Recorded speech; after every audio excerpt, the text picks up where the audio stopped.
വന്നേനെ അയ്യപ്പ ശരണം.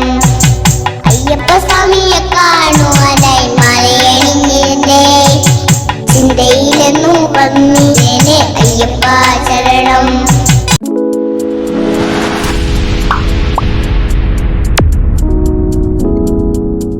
ഇടുക്കിയിലെ തിങ്ങൽക്കാരനടുത്തുള്ള കാര്യത്തോട്ടിലെ ഒരു കൊച്ചു മെടുക്കിയാണ് ഞാനിത് പരിചയപ്പെടുത്തുന്നത്.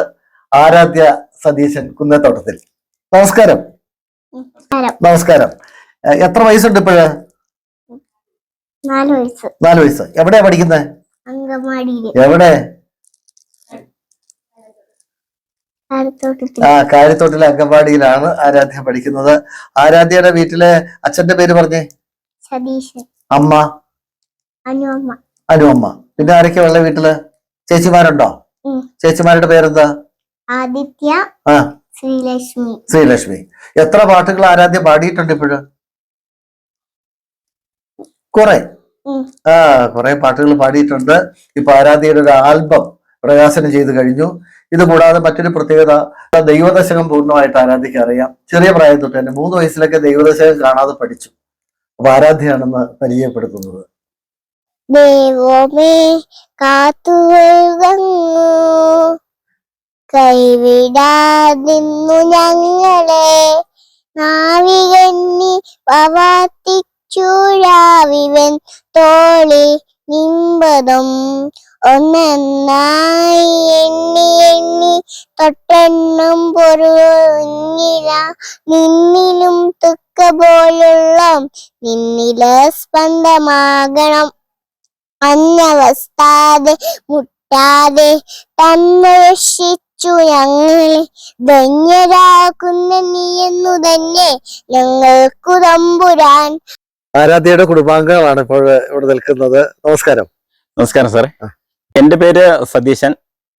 എൻ്റെ ഭാര്യയാണ് അനുമോൾ. മൂത്ത മോളാണ് ആദിത്യ സതീശൻ. ഇത് രണ്ടാമത്തെ ആള് ശ്രീലക്ഷ്മി സതീശൻ. ഇതാണ് ഞങ്ങളുടെ കുഞ്ഞു കരട് ആരാധ്യ സതീശൻ. ഇവള് കുട്ടിക്കാലം മുതൽ തന്നെ പയ്യെ ഇഴഞ്ഞ് നടക്കുമ്പോൾ മുതല് ഈ ആക്റ്റീവ് ഉണ്ട്. നല്ല ആക്റ്റീവാണ്. പിന്നെ ഇവിടെ സ്റ്റേജ് പ്രോഗ്രാമുകൾ കൂടുതലും നമ്മുടെ ഇവിടെ വീട്ടില് നടക്കാറുണ്ടായിരുന്നു. പാർട്ടിയുടെ ആണെങ്കിലും സംഘടനയുടെ ഒക്കെ ആണെങ്കിലും സ്റ്റേജ് പ്രോഗ്രാം ഇവിടെ ഉണ്ട്. അപ്പോഴേ കുഞ്ഞു പ്രായത്തിൽ തന്നെ കയറി സ്റ്റേജിൽ കയറി ഡാൻസ് കളിക്കുകയും പാട്ട് പാടുകയും ഒക്കെ ചെയ്യുമായിരുന്നു. അപ്പൊ അത് പാട്ട് പാടാനുള്ളൊരു കഴിവ് കൊണ്ട്. അതുപോലെ തന്നെ ഞങ്ങള് ഞായറാഴ്ച ദിവസങ്ങളിൽ പ്രാർത്ഥനയുണ്ട് ഞങ്ങളുടെ സംഘടനയുടെ. അപ്പോൾ പ്രാർത്ഥനയ്ക്ക് പോകുമ്പം എല്ലാ ദിവസവും ഇവള് വരും. കൂടെ ഇരുന്ന് ഇങ്ങനെ കേട്ടിരിക്കും ആദ്യം. ഇപ്പൊ ആയപ്പോഴത്തേക്ക് അവള് കുറേശ്ശെ ചൊല്ലാനും പാടാനും ഒക്കെ തുടങ്ങി. അതുകൊണ്ട് ദൈവദശം ഇപ്പൊ കാണാതെ ഒരു 3 വയസ്സ് മുതൽ ആലോചിക്കുന്നുണ്ടായിരുന്നു. അപ്പോൾ ഈ കഴിഞ്ഞ ദിവസം ഇവിടെ നമ്മുടെ ഏരിയ സമ്മേളനത്തോടനുബന്ധിച്ച് സ്റ്റേജിൽ ഒരു പ്രോഗ്രാം നടന്നു. അപ്പോൾ നമ്മുടെ സതീഷ് കരിമലയായിരുന്നു ആ ഗാനമേള നടത്തിക്കൊണ്ടിരുന്നത്. അപ്പൊ ഇവൾക്ക് പാടണമെന്ന് പറഞ്ഞു. അപ്പം നമ്മുടെ AT റോയി പെട്ടെന്ന് അവളെ കൊണ്ടുപോയി ഒരു പാട്ടോടെ അവള് പാടി. അപ്പോൾ അവർക്ക് എല്ലാവർക്കും ഭയങ്കരമായിട്ട് ഇഷ്ടപ്പെട്ടു. അപ്പോൾ എന്നെ കൊണ്ടൊരു പാട്ട് പാടിക്കണം, ഞാനൊരു പാട്ട് എഴുതാം, ചേട്ടൻ സഹകരിക്കുമെന്ന് ചോദിച്ചു. ഞാൻ പറഞ്ഞു കുഴപ്പമില്ല എന്ന് പറഞ്ഞു. തിരുമല ശ്രീധർമ്മശാസ്ത്ര ക്ഷേത്രത്തിൽ വെച്ചാണ് അതിന്റെ പ്രകാശനം നടന്നത്. കുഞ്ഞയ്യപ്പൻ എന്ന് പറഞ്ഞുകൊണ്ട് ഒരു പാട്ട് സതീഷ് കരിമല എഴുതുകയും അതിന്റെ ഓഡിയോ റെക്കോർഡിങ് അതുപോലെ വീഡിയോ എല്ലാം ഒരു ആൽബമായിട്ട് ഇപ്പം ഇറക്കിയിട്ടുണ്ട്. ഞങ്ങള് എന്തെങ്കിലും പറഞ്ഞു കഴിഞ്ഞാൽ അതേവിടെ അനുസരിക്കുകയൊക്കെ ചെയ്തോളും. പാട്ടൊക്കെ ഒരു പ്രാവശ്യം പാടിക്കൊടുത്തു കഴിഞ്ഞാൽ വീണ്ടും ഞങ്ങൾ കേൾക്കുന്ന രീതിയിൽ നല്ല രീതിയിൽ പാടിയൊക്കെ തരുകയും ചെയ്യും.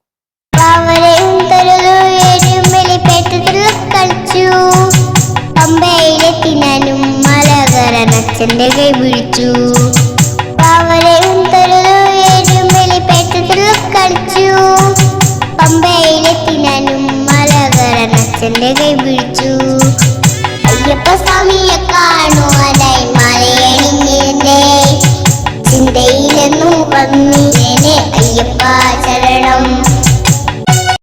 ആരാധ്യക്കുട്ടി അംഗൻവാടി പഠിച്ചൊരു പാട്ട് പാടാവോ? അംഗൻവാടിയിലെ പാട്ട് ഒന്ന് പാടിയേ.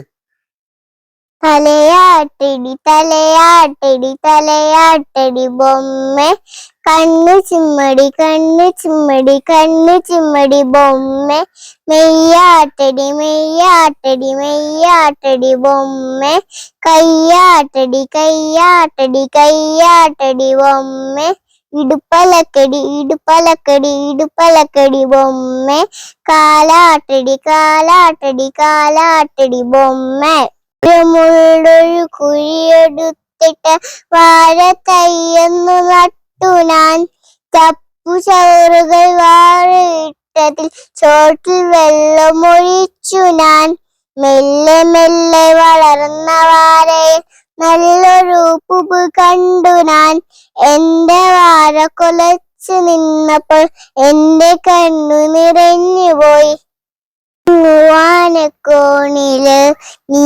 നിന്നൊരമ്പിളി അമ്പിളിക്കലയ്ക്കുള്ളില് ആമ കുഞ്ഞനോ സൂര്യനായി തരുകി ഉറക്കുമെന്നച്ഛനെയാ എനിക്കിഷ്ടം